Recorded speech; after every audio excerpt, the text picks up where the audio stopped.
जम्मू कश्मीर में आज दो खबरें सुर्खियां बनी रही। हालांकि दोनों ही खबरें धर्म से जुड़ी हुई हैं। एक तरफ जहां तिरुपति बालाजी मंदिर जम्मू में भक्तों को समर्पित किया गया, वहीं कश्मीर में धर्म की दृष्टि से महत्वपूर्ण अबाया को लेकर विवाद बन गया। नमस्कार, प्राइम टाइम में आपका स्वागत है। मैं हूं साक्षी सबरवाल। अब बात इन दोनों खबरों की। सबसे पहले अगर बात करें जम्मू की, तो यहां पर आज जम्मू में बने प्रदेश के पहले तिरुपति बालाजी मंदिर का उद्घाटन हुआ। आपको बता दूं कि मंदिर के कपाट गुरुवार को भक्तों के लिए खोल दिए गए हैं। जम्मू कश्मीर के उपराज्यपाल मनोज सिन्हा ने मंदिर का उद्घाटन किया। इस दौरान केंद्रीय मंत्री जी कृष्णा रेड्डी, केंद्रीय राज्य मंत्री जितेंद्र सिंह, सांसद जुगल किशोर शर्मा और अन्य प्रशासनिक अधिकारी भी इस दौरान मौजूद रहे। तिरुपति बालाजी का मंदिर सिदड़ा के मजीन गांव में 62 एकड़ भूमि पर 32 करोड़ की लागत से तैयार किया गया है। इससे पहले बुधवार को मंदिर में 8 और 6 फुट की भगवान वेंकटेश्वर की मूर्तियां प्रतिष्ठापित कर दी गई। आंध्र प्रदेश से आए 45 के करीब विद्वानों द्वारा पूजा अर्चना हुई। वैदिक मंत्रों के साथ मूर्तियां प्रतिष्ठापित की गई। मंदिर के मुख्य गर्भगृह में 8 फीट ऊंची भगवान वेंकटेश्वर की मूर्ति प्रतिष्ठापित की गई है। आपको बता दूं कि इस मंदिर को तिरुपति बालाजी मंदिर के तर्ज पर ही पूरी तरह से बनाया गया है। तिरुपति बालाजी मंदिर का निर्माण तिरुमला तिरुपति देवस्थान बोर्ड द्वारा किया गया है। जम्मू शहर में ये धार्मिक पर्यटन की दृष्टि से काफी महत्वपूर्ण भी माना जा रहा है। अब बात दूसरी, यानी अब बात घाटी का एक ऐसा मामला जिसने देखते ही देखते दिन भर में तूल पकड़ लिया। हमारे देश का संविधान हम सबको खाने पीने सहित अपने पसंद की तरह का जीवन जीने का पूरी तरह से अधिकार देता है, फिर चाहे कोई व्यक्ति किसी भी धर्म का क्यों ना हो।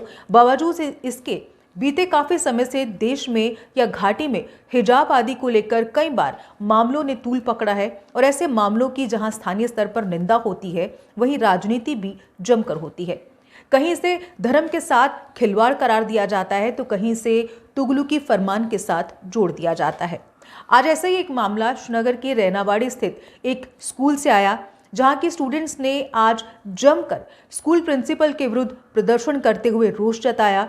स्कूल के छात्राओं का कहना है कि उन्हें स्कूल प्रिंसिपल ने कहा है कि वह स्कूल में अबाया पहनकर ना आए, जो कि उनके धर्म के खिलाफ है।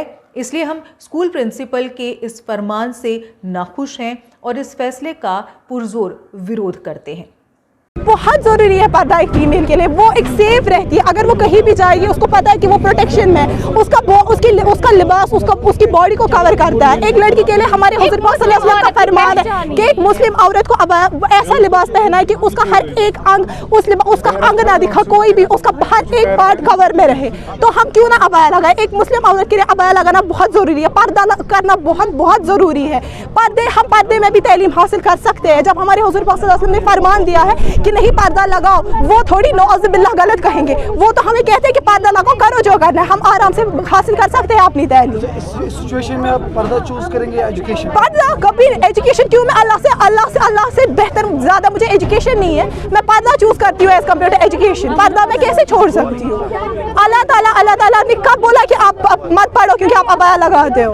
हम क्यों उसको छोड़े? वो हमारा आखिरत क्यों बिगाड़े इनके लिए? हम अबाया में भी तो तालीम हासिल कर सकते हैं ना। कौन कहता है अबाया में तालीम हासिल नहीं कर सकते हैं? दूसरी तरफ जब स्कूल के प्रिंसिपल से इस बारे में बात की गई, तो उन्होंने बताया कि स्कूल में सभी की यूनिफॉर्म एक जैसी हो, उसके लिए सभी को एक ही रंग यानी सफेद कलर का हिजाब या फिर अबाया के नीचे सफेद यूनिफॉर्म पहनकर आने को कहा गया, ताकि सभी बच्चे एक जैसे ही लगे। क्योंकि छात्राएं विभिन्न रंगों के कपड़े पहनकर आती थी, इसलिए उन्हें अबाया को लेकर ये कहा गया कि ड्रेस कोड को फॉलो किया जाए और सफेद रंग का एक ही लंबा हिजाब पहना जाए। हिजाब is most comfortable as compare to ये अबाया जो है या बाकी सब चीज़ें हैं उसमें, क्योंकि ये हमने यूनिफॉर्म में रखा है हिजाब यहाँ सब बच्चों का।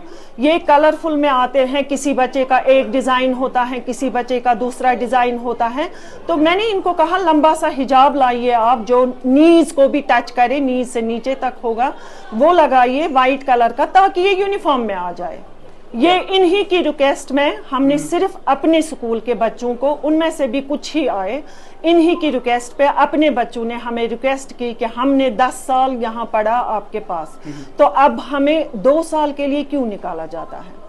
उन्होंने मैनेजमेंट के साथ भी बात की थी कि हम रिक्वेस्ट की थी उनसे, उनको एप्लीकेशन लिखी थी। उन्होंने मुझे वहाँ से फिर इंस्ट्रक्शंस दी कि आप ऐसा करो, अपने स्कूल के बच्चों को अगर आपको लगता है जो वेल बिहेव्ड है उनको आप एडमिशन दे दो अपने स्कूल में। तब तो किसी पेरेंट ने कोई एतराज़ नहीं किया। अगर उन्हीं दिनों वो बोलते तो हम शायद रुक जाते। मसला तो ये कोई है नहीं, क्योंकि हम इनको नहीं बोल रहे हैं कि आप विदाउट हिजाब रहो दिन भर। हम नहीं बोलते हैं, हम बोलते हैं अबाया इनमें देखिए क्या है, किसी का ब्लैक एंड व्हाइट है, किसी का पूरा व्हाइट है, किसी को अब ये तो बात हुई स्कूल की स्टूडेंट्स की, उन्होंने क्या कहा, और दूसरी ओर हमने आपको ये भी बताया कि स्कूल की प्रिंसिपल ने इस पूरे मामले को लेकर क्या कहा। लेकिन ये खबर उस समय तूल पकड़ने लगी जब एक के बाद एक इस पर प्रतिक्रियाएं आने लगी। सबसे पहले इस पर प्रतिक्रिया महबूबा मुफ्ती ने दी। जी हां, आपको बता दूं कि महबूबा मुफ्ती ने इस मामले पर अपनी प्रतिक्रिया देते हुए क्या कहा। महबूबा मुफ्ती ने कहा कि ऐसे फैसले मजहब विशेष पर हमला करने जैसे हैं। हमारे मजहब में जो हमें आज़ादी मिली है उस सब पर ये हमले जैसा लगता है। इसे हम बर्दाश्त नहीं करेंगे। हमारी बच्चियां क्या पहने इसके लिए उन्हें ज़बरदस्ती नहीं करनी चाहिए। ये फैसला बेहद निंदनीय। यहाँ सिलसिला चल रहा है, ये पूरे मुल्क को, जो गांधी का मुल्क है उसको गोडसे के मुल्क में तब्दील करना चाहते हैं, और जम्मू कश्मीर उसके लिए एक तजुर्बागाह बन चुका है, लेबॉर्ट्री बन चुका है। हर चीज़ का तजुर्बा यहीं से शुरू होता है। और आज जो ये कर्नाटक में बात हुई थी, आज इसको कश्मीर में भी इम्प्लीमेंट करना चाहते हैं। ये सरासर हमें काबिल कबूल नहीं है। इसका बहुत जो है बुरा रिएक्शन होगा, क्योंकि कौन किस लिबास में रहना चाहता है ये हमारी ज़ाती मर्ज़ी होनी चाहिए। कोई इस पे ठोसना नहीं चाहिए, कोई चीज़ आप ठोस नहीं सकते किसी पे। और जिस तरह से ये हमारे मज़हब पे हमारे मजहबी रहनुमा हैं, चाहे वो दाऊदी साहब हैं, चाहे वो वीरी साहब हैं, चाहे वो बरकती साहब हैं, चाहे वो मोहम्मद शफ़ी साहब हैं, और कल जो इन्होंने NIA ने रहमतुल्लाह साहब को बुलाया, तो ये डायरेक्टली हमारे मज़हब पे भी वार कर रहे हैं हमें। और जो मज़हब में जो हमें आज़ादी मिली है, हमारे कॉन्स्टिट्यूशन ने हमें दी है कि हम क्या पहने, कौन सी ज़बान बोले, क्या खाएं, क्या पिए, हमारा मज़हब क्या होना चाहिए, तो वो सब को ये अटैक कर रहे हैं। और ये जो है ये काबिल कबूल नहीं है और ये बर्दाश्त नहीं किया जाएगा। अभी हमने बहुत बर्दाश्त किए। इन्होंने 2019 में हमारे वक़ार पे, हमारी शनाख्त पे अटैक किया, हमें हर हिसाब से डिस्पोजेस किया, हमें खुदा न खासा बहुत हर तरीके से जलील किया। मगर अब ये हमारे मज़हब के ऊपर, हमारे लिबास के ऊपर, हमारी बच्चियों के वो क्या पहने उस पे ये आ गए हैं। हमारे मजहबी रहनुमाओं के इज़्ज़त उछाल रहे हैं। NIA क्यों बुलाए किसी को? क्या हक़ बनता है उनका? क्या रहमतुल्लाह साहब कोई खुदा न खासा कोई क्रिमिनल है जो उनको बुलाएंगे? या जो जेलों में हैं ये कह रहे हैं 2019 से कुछ नहीं हुआ है। अगर कुछ नहीं हुआ तो हमारे रहनुमा, मजहबी रहनुमा जेलों में क्यों हैं? अगर कुछ नहीं हुआ है तो क्यों है वो जेलों में? तो ये मुझे लगता है ये चलेगा नहीं, ये बर्दाश्त नहीं किया जाएगा। अजमेर 92 करके एक मूवी आई है और ये कोशिश बताया जा रहा है, इस तरह के आरोप लग रहे हैं कि एक पर्टिकुलर कम्युनिटी को टारगेट किया जा रहा है। उस मूवी के हवाले से मुझे उस मूवी के बारे में कुछ मालूम नहीं है, मैंने इसका कुछ सुना नहीं। वहीं इस मामले पर भाजपा संगठन महामंत्री अशोक कोल ने कहा कि हर कोई कुछ भी पहनने के लिए स्वतंत्र है, कोई कुछ भी पहन सकता है, किसी के साथ पहनने ओढ़ने को लेकर कोई जबरदस्ती नहीं होनी चाहिए। असेंबली तो ऐसा है जहां कानून बनाए जाते हैं। अब DDC का चेयरमैन, DDC के मेंबर तो कानून नहीं बनाएगा, BDC वाला तो कानून नहीं बनाएगा, सरपंच पंच तो कानून नहीं बनाएगा।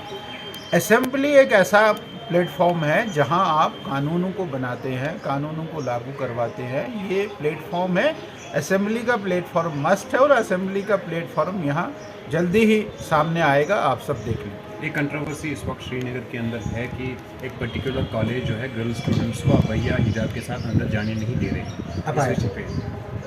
ऐसा नहीं है, उसमें ये तो एक रिलीजियस है, ऐसा हमारा ऐसा कुछ नहीं है। हमने कभी इसका न विरोध किया न पक्ष किया है।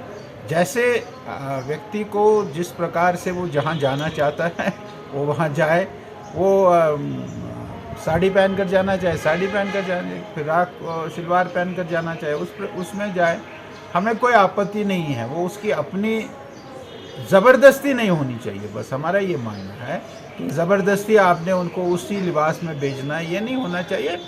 हर एक आदमी स्वतंत्र है, इंडिपेंडेंट है, वो अपना हिसाब कि अपने हिसाब में अपने पहनावे को पहने, हम उसमें कोई उसके न उसका जोर करेंगे और न उसका विरोध करेंगे। उस पर काम हो रहा है और उसके कारण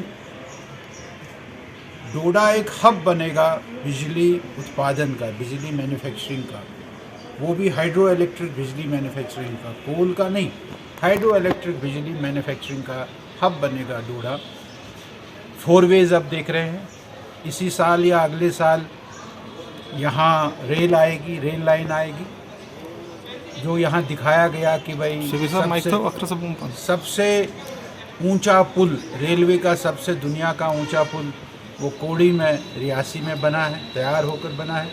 हम अभी पीछे वहाँ गए थे तो वहाँ रेल पटरी बिछ रही है। तो ऐसे रेलवेज़ के बारे में और फिर इंफ्रास्ट्रक्चर, रोड इंफ्रास्ट्रक्चर भी यहाँ कितना। मैं आज सुबह 6:30 बजे चला उधमपुर से और मैं 10:30 बजे यहाँ था।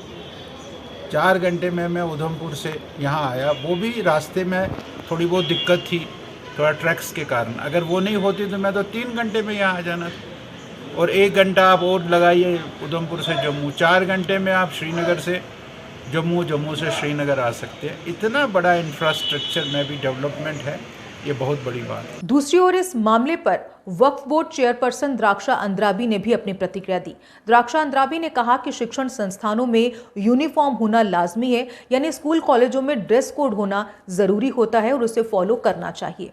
हमारी फर्स्ट प्रायोरिटी है। और सेकंड स्टेप जो है वो है industrial revolution and economic development, क्योंकि जिस स्टेट में इंडस्ट्रियल रेवोल्यूशन होता है वहीं पे इकोनॉमिक डेवलपमेंट होता है, वहीं रोजगार जो पैदा हो जाता है। तभी हम कह रहे थे कश्मीर में रोजगार नहीं है। अभी आने वाले वक्त में आप सिर्फ रोजगार की बात सुनेंगे और इंडस्ट्रियल रेवोल्यूशन की बात सुनेंगे, क्योंकि बेरोजगारी का खात्मा जम्मू कश्मीर से बहुत जल्द हो रहा है। आप वक्फ बोर्ड की चेयरपर्सन भी है। विश्व भारती कॉलेज जो है, स्कूल जो है हायर सेकेंडरी, वहाँ पे आज गर्ल्स स्टूडेंट्स को अबैया पहनकर अंदर जाने की इजाज़त नहीं दी गई।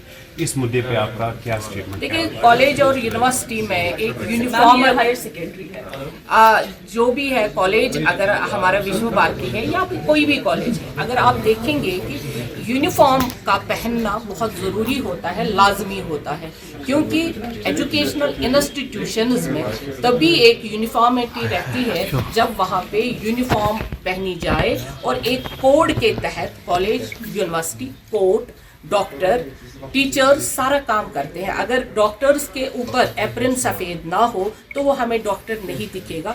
जब तक यूनिवर्सिटी में और कॉलेजेस में एक यूनिफॉर्म जो रहता है वो पहन के नहीं जाएगा बंदा, तो तालीम का निज़ाम बिगड़ जाता है। आप वक्फ बोर्ड की चेयरपर्सन भी है। अजमेर 92 करके एक मूवी आई है और ये कहा जा रहा है कि पर्टिकुलर कम्युनिटी को टारगेट किया जा रहा है, मुसलमानों को टारगेट किया जा रहा है। हम आपसे ये कहना चाहेंगे कि अगर हम फिल्मों पे ही और डायरेक्टर और प्रोड्यूसरों पे ही देश को चलाना चाहेंगे तो शायद हम अगला स्टेप कोई नहीं उठा पाएंगे, क्योंकि लैला मजनून भी लिखा गया था और हमारे जहन में आज तक है, चाहे वो मिथ था या स्टोरी थी। ये राइटर का रहता है कि वो किस तरफ से लोगों को ले, लेकिन आज के दौर में हम ये चाहेंगे कि मिथ पे ज़्यादा फोकस ना करें, रियलिटी देखें कि हिंदुस्तान किस तरफ जा रहा है। हमें रियलिटी ज़्यादा इम्पॉर्टेंट है, ना कि फिल्म। ये तो बात हुई कि आखिर ये पूरा मामला था क्या और किसने इस मामले पर क्या क्या कहा, लेकिन वहीं आपको ये भी बता दें कि आज दिन भर इस मामले से शुरू हुआ विवाद, उस समय इस पर विराम लगाते हुए स्कूल प्रिंसिपल द्वारा इस पूरे मामले पर सफाई दी गई है। एक पत्र के माध्यम से ये बताया गया कि बच्चों को स्कूल में अबाया के नीचे सफ़ेद यूनिफॉर्म पहनकर आने को कहा गया था, जिसे कि गलत तरह से लिया गया, लेकिन स्कूल ने किसी भी बच्ची को अबाया न पहनने को लेकर कुछ नहीं कहा, बल्कि सिर्फ ड्रेस कोड को फॉलो करने को कहा गया था। लेकिन अगर इस बात से किसी की भी धार्मिक भावनाओं को ठेस पहुंची है तो इसके लिए हम माफ़ी मांगते हैं। खैर, अब इसके बाद ये मामला शांत होता है या नहीं, ये तो आने वाला वक्त ही बताएगा। फिलहाल इसी के साथ मुझे दीजिए इजाज़त। नमस्कार। जम्मू कश्मीर की खबरों के लिए जुड़े रहिए JK अपडेट के साथ।